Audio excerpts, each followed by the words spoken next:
आज मैं लेकर आई हूँ खस्ता निमकी की बेस्ट रेसिपी। बहुत आसान तरीके से बनाएंगे और पूरे मेजरमेंट और परफेक्ट टिप्स के साथ बनाएंगे।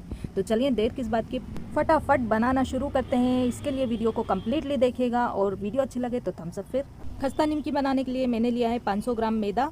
इसमें हम डालेंगे स्वाद के अनुसार नमक, 2 चुटकी के करीब बेकिंग पाउडर और 1 छोटा चम्मच कलौंजी डालकर अच्छे से मिक्स कर लें।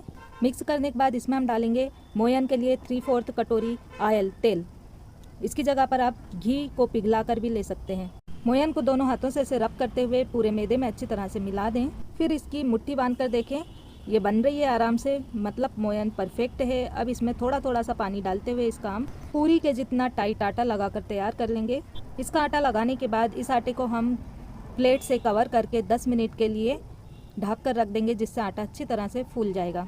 10 मिनट के बाद आप देख सकते हैं आटा अच्छी तरह से फूल गया है। इसे दोबारा से मसल के हमें चिकना कर लेना है। इसके बाद आटे के हमें 4 हिस्से कर लेना है और इसमें से 3 हिस्सों को हम कवर करके रख देंगे और एक हिस्से को लेकर ऐसे पट्टे पर इसका लंबा रोल बना लें और फिर चाकू से इसके छोटे छोटे से पीस कट कर लें।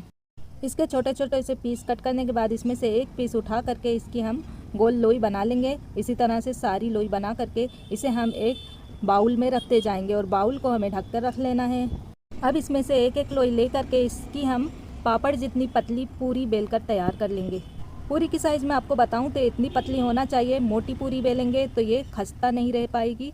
फिर इसको चाकू की मदद से ऐसे बीच बीच में थोड़ी थोड़ी दूर पर हमें कट लगा लेना है। ये कट इसलिए लगा रही हूँ, जब इसे हम फ्राई करेंगे तो तेल इन कट से अंदर तक पहुँचेगा और ये अंदर से कच्ची नहीं रहेंगी, अच्छी तरह से सिकेंगी। कट लगाने के बाद इसका एक सिरा उठाकर दूसरे सिरे पर ऐसे दोहरा फोल्ड कर लें। फिर इसका साइड का सिरा उठाकर दूसरे सिरे पर इस तरह से फोल्ड कर लें। ये तिकोन हमारी निमकी बनकर तैयार हो गई है और बीच से हल्का सा इसे प्रेस कर दें, बहुत हल्का सा, और इसे एक प्लेट में हम रखते जाएंगे। इसी तरह से बाकी की सारी निमकी बनाकर तैयार कर लेंगे और तैयार निमकी को हमें कपड़े के ऊपर रखकर ऐसे कपड़े से ढक कर के रख लेना है।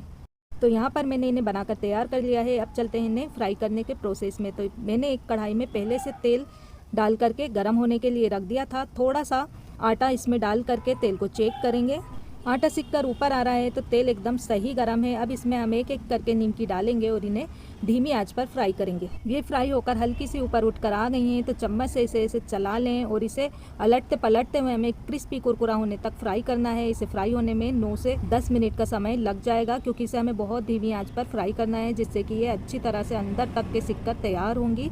तेज़ आंच पर इसे बिल्कुल भी फ्राई नहीं करें, वरना ये अंदर से कच्ची रह जाएंगी और ज़्यादा खस्ता भी नहीं रह पाएंगी। तो आप यहाँ पर देख पा रहे होंगे कि सिकते सिकते इसमें बहुत अच्छा सा कलर आ गया है और ये बहुत अच्छी फ्राई हो गई हैं, गोल्डन।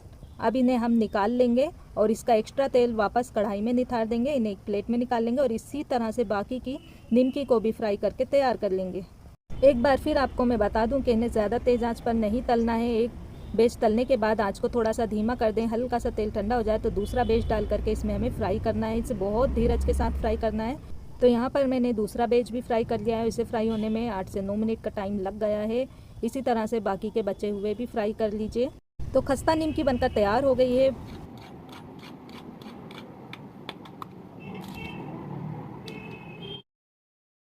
तो इसे ट्राई कीजिए और रेसिपी पसंद आई तो प्लीज़ वीडियो को लाइक, शेयर और सब्सक्राइब करना ना भूलें।